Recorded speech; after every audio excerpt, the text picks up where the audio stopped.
এদিকে সন্ধ্যার পর জাতির উদ্দেশ্যে ভাষণ দিয়েছেন সাবেক প্রধানমন্ত্রী শেখ হাসিনা। নির্বাচনের দিন কিয়ামত ঘটানোর হুঁশিয়ারি এবং ডক্টর ইউনূসকে সরাসরি চ্যালেঞ্জ দিয়েছেন শেখ হাসিনা। ডক্টর ইউনূসের সাথে নির্বাচন করার ঘোষণা, নির্বাচনে কে জিতে সেটা দেখতে চান শেখ হাসিনা। আমি ইউনূসকে আহ্বান করি, আসেন আমার সাথে নির্বাচন করার, যে কোনো কনস্টিটুয়েন্সিতে আসেন, দেখি কে জিতে, কাকে জনগণ ভোট দেয়। আজকে নির্বাচন দিয়েছে, কেন আওয়ামী লীগ নির্বাচন করতে পারবে না? কেন আওয়ামী লীগে ভোট দিতে পারবে না? অবশ্যই আওয়ামী লীগকে নির্বাচন করতে দিতে হবে। আমরা নির্বাচন করতে চাই। হ্যাঁ, 2014 সালে বিএনপি ইলেকশন বয়কট করেছে। 2024 সালে তারা এদিকে আওয়ামী লীগবিহীন নির্বাচন একটি মঞ্চস্থ নাটক।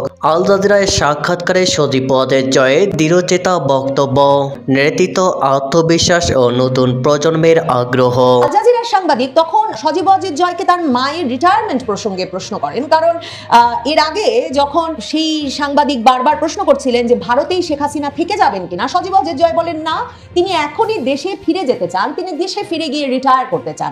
এদিকে আরও একটি ধাক্কা খেলেন ডক্টর ইউনূস।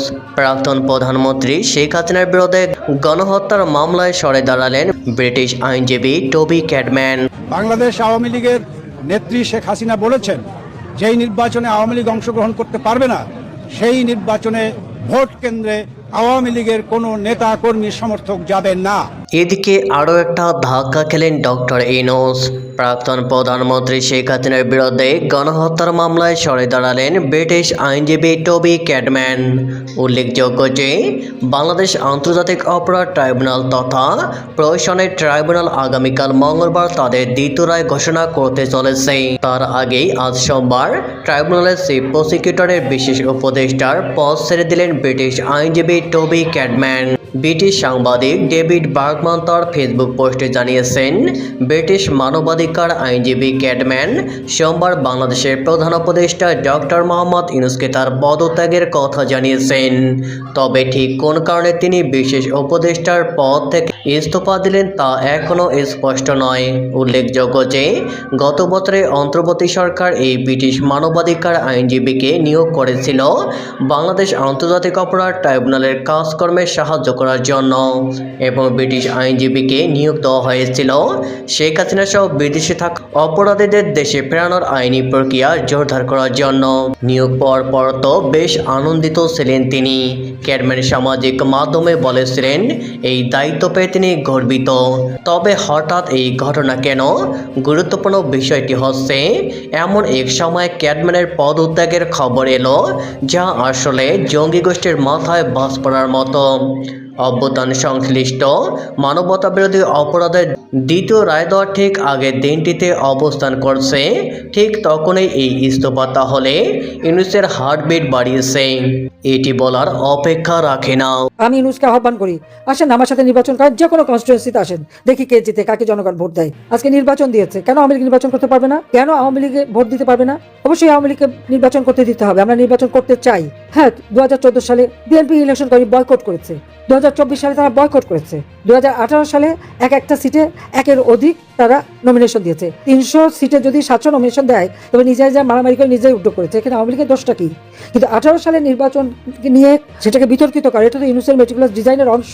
সব তথ্য বেরোচ্ছে এখন। আজকে আমি বলবো যে আমাদের কৃষক, শ্রমিক, ছাত্র, জনতা, মেহনতি মানুষ, নারী সমাজ, সকলে যে যেখানে আছেন সবাইকে ঐক্যবদ্ধ হতে হবে। এটা কোনো নির্বাচন হচ্ছে না, এটা নির্বাচনের একটা খেলা। এখান থেকে কোনো জনগণের ম্যান্ডেট আসবে না। নির্বাচন নামে একটা প্রহসন হচ্ছে, যেখানে আওয়ামী লীগ অংশগ্রহণ করতে পারে না। সেটাকে আবার নির্বাচন কিসের? অন্তত 50% ভোটারের আমাদের পক্ষে। আজকে আমাদের নির্বাচন করতে দেবে না কেন? আমি ইউনূসকে আহ্বান করি, আসেন আমার সাথে নির্বাচন করার, যে কোনো কনস্টিটুয়েন্সিতে আসেন, দেখি কে জিতে, কাকে জনগণ ভোট দেয়। তখন না বুঝতে পারবো। সেটা তো করতে পারবে না, সে সাহস নাই। কারণ রক্ত চোষা আর কেউ ভোট দেবে না, জানে তা ভালো করে। গরিবের রক্ত চুষে খেয়েছে তো, আর টাকা পাচার করে বিদেশের সম্পদের পাহাড় করেছে, বাংলাদেশে কোনোদিন 1 টাকাও বিনিয়োগ করেনি। তো তারা আবার কে ভোট দেবে? সেই জন্যই তো ভোট চুরি করে ক্ষমতা আসতে চাচ্ছে। এখন ক্ষমতা ডাকাতি করে নিয়েছে, আর ভোট চুরি করে তার অবৈধ ক্ষমতা বৈধ করার প্রচেষ্টা। আমি দেশের সকল মানুষকে আমি বলবো, আপনারা এইরকম অন্যায় অবিচার চলতে পারে না। অবশ্যই যারা আপনাদের পরিবারের উপর হামলা করেছে, আপনাদের উপর নির্যাতন করেছে, একদিন তার বিচার হবে। শুধু নাম ঠিকানাগুলি রেখে দেন, সব নাম ঠিকানাগুলি রেখে দেন, ভুলবেন না। এটার জন্য মনে থাকে আওয়ামী লীগের আবার নিয়ম আছে। আওয়ামী লীগ খুব উদার, যত মায়ের খাক গুতা খাক আবার ভুলে যায়। 2001-এ বিএনপির হাতে নির্যাতিত হয়ে পরে তো আর কেউ কোনো কিছু বলেনি। এবার আর ছাড়া নাই, ইনশাল্লাহ দিন ফিরে আসবে। বাংলাদেশের জয় একদিন হবেই, জনগণের জয় হবে। অবৈধভাবে ক্ষমতা দখলকারী ইউনূস সে কিভাবে আওয়ামী লীগকে ব্যান করে তার কি অধিকার আছে? তাকে আমি প্রশ্ন করি যে সে কি জনগণের ম্যান্ডেট নিয়ে ক্ষমতা এসেছে, জনগণের ভোটে ক্ষমতা এসেছে? তা তো নয়। আর তারপরে আওয়ামী লীগকে ব্যান করে। তার কি কোনো অধিকার আছে আওয়ামী লীগকে ব্যান করার? তার কি কোনো অধিকার আছে যে আওয়ামী লীগের কেউ ভোট দিতে পারবে না বা নির্বাচনে অংশগ্রহণ করতে পারবে না? কেন পারবে না? সেটাই আমার প্রশ্ন। এই রাশির উপর পাড়া দিয়েই তো ডক্টর মোহাম্মদ ইউনূস ক্ষমতাটা দখল করেছে, এটা কারো ভুললে চলবে না। কোটা আন্দোলন, কোটা তো আমি বাতিল করে দিয়েছিলাম, কোটা তো ছিল না। তারপর ছাত্রদের সব দাবি মেনে নেওয়া হলো। যেই সব দাবি মানা হলো তখন আসলো কি 9 দফা। আচ্ছা 9 দফাও যখন মানলাম তখন আসলো 1 দফা। আমি তো আগেই সকলকে সতর্ক করেছিলাম যে আন্দোলন কোনো ছাত্রদের আন্দোলন না, কোটা আন্দোলন না, এটা হলো সরকার উৎখাতের আন্দোলন। ডক্টর ইউনূস গ্রামীণ ব্যাংকটাকে পেয়েছিল একটা সোনার ডিম পাড়া হাঁস, এইটা ভাঙিয়ে সব জায়গা থেকে সে টাকা যে কামাই করতো ওইটাই ছিল তার একটা মানে আমব্রেলা, একটা ছাতার মতো। এটাকে ব্যবহার করে করে সেসব দেশে বিদেশে তার ভালো মানুষের একটা চেহারা দেখায় সেখান থেকে টাকা কামাই করতো এবং অর্থ আত্মসাৎ করতো। তার যে অবৈধভাবে অর্থ উপার্জন সেটা ঢাকা দিত ওইভাবেই গ্রামীণ নাম ব্যবহার করে করে। ইউনূস ক্ষমতা আসতে না আসতেই প্রত্যেক কারাগারে যত জঙ্গি সন্ত্রাসী খুনি যারা জেলে ছিল সবাইকে কিন্তু ছেড়ে দিয়েছে। প্রশাসনের আমরা দেখি যে সরকারি কর্মকর্তা, পুলিশ, সেনাবাহিনী, সশস্ত্র বাহিনীর সদস্য সবার বিরুদ্ধে মামলা। আর আমরা আওয়ামী লীগের নেতা কর্মী, আমাদের সহযোগী সংগঠন মুক্তিযোদ্ধা পরিবার বা আমাদের 14 দলীয় নেতা সবার বিরুদ্ধে মামলা হামলা দিয়ে তাদেরকে নানাভাবে নির্যাতন চালাচ্ছে। 2024-এর 5ই আগস্টের পর থেকেই যখন বারবার শেখ হাসিনার পর আওয়ামী লীগের হাল কে ধরবেন এ প্রসঙ্গে আলোচনা হচ্ছে। অক্টোবর মাস থেকে শেখ হাসিনা যখন আন্তর্জাতিক সংবাদ মাধ্যমগুলোর সঙ্গে ঘন ঘন সাক্ষাৎকার দিচ্ছেন তখন বেশিরভাগ সংবাদ মাধ্যমে তাকে এ প্রশ্ন বারবার করছেন যে তারপর দলের হাল কে ধরবেন। এমন অবস্থায় আল জাজিরা বাংলাদেশের বর্তমান রাজনৈতিক পরিস্থিতি, নির্বাচনের আগে সেটা নিয়ে 2 পর্বের একটি ধারাবাহিক তৈরি করেছে এবং সেখানে তারা সজীব ওয়াজেদ জয়, শেখ হাসিনা পুত্র সজীব ওয়াজেদ জয়ের সাক্ষাৎকার নিতে ওয়াশিংটন ডিসি গিয়ে উপস্থিত হয়েছিল।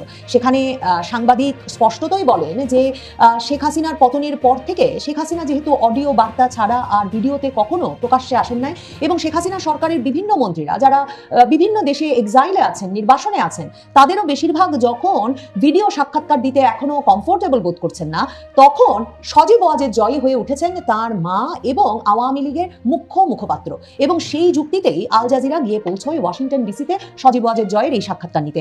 সজীব ওয়াজেদ জয়ের সাক্ষাৎকারটা দেখতে দেখতে মানে এটা যে ফেসবুকে এত ব্যাপক আলোড়ন তুলেছে আওয়ামী লীগের নেতা কর্মী সমর্থকদের মধ্যে, খুব স্বাভাবিক, কারণ সজীব ওয়াজেদ জয়ের জন্যও 5ই আগস্টের পর সম্ভবত এটাই প্রথম একটা মুখোমুখি সাক্ষাৎকার। মানে যতগুলো সাক্ষাৎকার তার দেখেছি 5ই আগস্টের পর থেকে সে সব সাক্ষাৎকারই ভিডিও সাক্ষাৎকার, তিনি অনলাইনে যুক্ত হয়েছেন, কিন্তু এই সাক্ষাৎকারটি তিনি সরাসরি মুখোমুখি বসে সাংবাদিকের সঙ্গে দিয়েছেন এবং আল জাজিরার সাংবাদিক কঠিন কঠিন প্রশ্ন করেছেন তাকে, তার যেভাবে তিনি সামাল দিয়ে স্পষ্ট জবাব দিয়েছেন পুরো ফেসবুক এবং সামাজিক যোগাযোগ মাধ্যম জুড়ে তারও একটা প্রশংসা শুরু হয়েছে। সজীব ওয়াজেদ জয়কে যখন প্রশ্ন করা হয়েছিল যে তারা যেভাবে তাদের সরকার যেভাবে 2024-এর জুলাই আগস্টের প্রোটেস্ট দমন করেছে এবং তার মায়ের নির্দেশে যেভাবে শত শত মানুষ নিহত হয়েছেন সে বিষয়টি নিয়ে তারা সেটা কিভাবে দেখেন, তারা এটা অ্যাকনলেজ করেন কিনা, স্বীকার করেন কিনা, সজীব ওয়াজেদ জয় স্পষ্ট ভাষায় বলেছেন তার মা কোনো হত্যাকাণ্ডের নির্দেশনা দেন নাই। যদি তিনি নির্দেশনা দিতেন তাহলে শেখ হাসিনাই এখনো প্রধানমন্ত্রী থাকতেন। তবে সজীব ওয়াজেদ জয় বলেছেন সাংবাদিককে, আপনি আমার যদি আগের স্টেটমেন্টগুলো শুনে থাকেন তাহলে নিশ্চিতভাবেই আপনি জানতেন যে বারবারই আমি বলেছি যে সে সময় আমাদের সরকার অনেক কিছু মিসহ্যান্ডেল করেছে, মানে অনেক অব্যবস্থাপনা ঘটে গেছে। সাংবাদিক জিজ্ঞেস করেছিলেন আল জাজিরার যে মিসহ্যান্ডেল একটা নরম শব্দ হয়ে যায় কিনা, তবে সজীব ওয়াজেদ জয় বলেছেন সে সময় পুলিশের সদস্যদের কেউ কেউ অ্যাক্সেস করে থাকতে পারেন, বিশেষ জোর প্রয়োগ, অতিরিক্ত বল প্রয়োগ করে থাকতে পারেন, কিন্তু তাদের সরকার যেসব তদন্ত কমিটি গঠন করেছিল, তাদের সরকার যেই পুলিশ সদস্যদেরকে অব্যাহতি দিয়েছিল, বর্তমান সরকার ইউনূস সরকার সেই তদন্ত বা সেই অতিরিক্ত বল প্রয়োগের ঘটনাগুলো কেন তদন্ত করে দেখল না, সে প্রশ্ন তিনি পাল্টা রেখেছিলেন সাংবাদিকের কাছে। তবে সাংবাদিক সে প্রশ্নের উত্তর দিতে পারেননি। যেই কথাটি সবচেয়ে বেশি ভাইরাল হয়েছে সজীব ওয়াজেদ জয়ের এই সাক্ষাৎকারে সেটা শুনে আসে যেখানে তিনি স্পষ্টতই বলছেন যে তার মা যদি প্রধানমন্ত্রী থাকতে চাইতেন মানুষ হত্যা করে তাহলে তিনি এখনো প্রধানমন্ত্রী থাকতেন। If you've listened to my statements online, I have said again and again the Awami League mishandled the protests. Our government mishandled the protests. Mishandling a mild word for the killings of hundreds and hundreds of mainly Again, unarmed protesters by what about- security forces ordered by your mother. then none of it was ordered by my mother. If my mother had been willing to kill protesters, she would still be in power. Bangladesh democratic টেস্ট আল জাজিরার এই 2 পর্বের ডকুমেন্টারির দ্বিতীয় পর্বে সজীব ওয়াজেদ জয়ের যে সাক্ষাৎকারটি সেটি কিন্তু সজীব ওয়াজেদ জয় দিয়েছেন তার নিজ বাসভবনে বসে, এবং সাংবাদিক যখন তার মায়ের তাদের পরিবারের বিপুল দুর্নীতির যে অভিযোগ আছে সে সম্পর্কে প্রশ্ন করেছেন তাকে, সজীব ওয়াজেদ জয় একটু বিচলিত না হয়ে সাংবাদিককে বলেন যে এটাই তার একমাত্র বাড়ি যে বাড়িতে সাংবাদিক নিজে বসে আছেন, এবং তিনি প্রশ্ন তোলেন যে 5ই আগস্টের পর তিনি মার্কিন নাগরিকত্বের আবেদন করে মার্কিন নাগরিকত্ব নিয়েছেন, যদি তার সত্যি বিপুল ধন সম্পদ থাকতো মার্কিন যুক্তরাষ্ট্রে তাহলে নিশ্চয়ই এফবিআই তদন্তে তা বেরিয়ে আসতো এবং তিনি মার্কিন নাগরিকত্ব পেতেন না। সাংবাদিক সেই পাল্টা প্রশ্নের উত্তর দিতে পারেননি, তিনি পরবর্তী প্রশ্নে চলে যান। তবে সবচেয়ে গুরুত্বপূর্ণ আমার কাছে যে তা মনে হয়েছে, যে অংশটা মনে হয়েছে সজীব ওয়াজেদ জয়ের এই সাক্ষাৎকারের, সেটা হচ্ছে সজীব ওয়াজেদ জয় এই সাক্ষাৎকারে তাকে যখন জিজ্ঞেস করা হলো আওয়ামী লীগের ভবিষ্যৎ আছে কিনা এ প্রসঙ্গে, কারণ সাংবাদিক শুরুতেই বলেছিলেন যে আওয়ামী লীগ কি করে 2024-এর জুলাই আগস্ট আন্দোলন দমন করেছিল সে প্রসঙ্গে তাদের মতামত, এবং আওয়ামী লীগের বাংলাদেশ রাজনীতিতে আদৌ আর কোনো ভবিষ্যৎ আছে কিনা এই প্রশ্নের উত্তর খুঁজতে নাকি তিনি সজীব ওয়াজেদ জয়ের কাছে পৌঁছেছেন। কাজে সেই প্রশ্নটা তিনি যখন করেন তখন সজীব ওয়াজেদ জয় বলেন মানে বাংলাদেশে আওয়ামী লীগ বহু দশক ধরে আছে এবং বাংলাদেশের জনসংখ্যা 40-50% 40-50% আওয়ামী লীগকে ভোট দিয়ে এসেছে, এবং 160-70 মিলিয়ন একটা দেশের যখন জনগোষ্ঠী তখন এই 40-50% মানে আপনি 60-70 মিলিয়ন মানুষের কথা ভাবছেন। তাহলে আপনি কি মনে করেন, মানে সজীব ওয়াজেদ জয় প্রশ্ন করেন যে সাংবাদিক কি মনে করেন যে এই মানুষটা রাতারাতি অন্য দলের সমর্থক হয়ে যাবে? কাজেই আওয়ামী লীগকে মানে বাংলাদেশ থেকে উধাও করে দেওয়া তো সম্ভব নয়। আল জাজিরার সাংবাদিক তখন সজীব ওয়াজেদ জয়কে তার মায়ের রিটায়ারমেন্ট প্রসঙ্গে প্রশ্ন করেন, কারণ এর আগে যখন সেই সাংবাদিক বারবার প্রশ্ন করছিলেন যে ভারতেই শেখ হাসিনা থেকে যাবেন কিনা, সজীব ওয়াজেদ জয় বলেন না, তিনি এখনই দেশে ফিরে যেতে চান, তিনি দেশে ফিরে গিয়ে রিটায়ার করতে চান, তিনি দেশে ফিরে গিয়ে অবসরে যেতে চান। এমন একটা কারণ মানে আপনাদের সকলেরই মনে থাকবে যারা শেখ হাসিনার সাক্ষাৎকার শেখ হাসিনার বক্তব্য বিবৃতিগুলো বহু বছর ধরে লক্ষ্য করেন, তারা জানেন শেখ হাসিনা সবসময় বলতেন যে তিনি টুঙ্গিপাড়া গিয়ে অবসর নিতে চান। সজীব ওয়াজেদ জয় যখন এটা বলেন যে তার মা দেশে ফিরে গিয়ে অবসর নিতে চান, সে কথার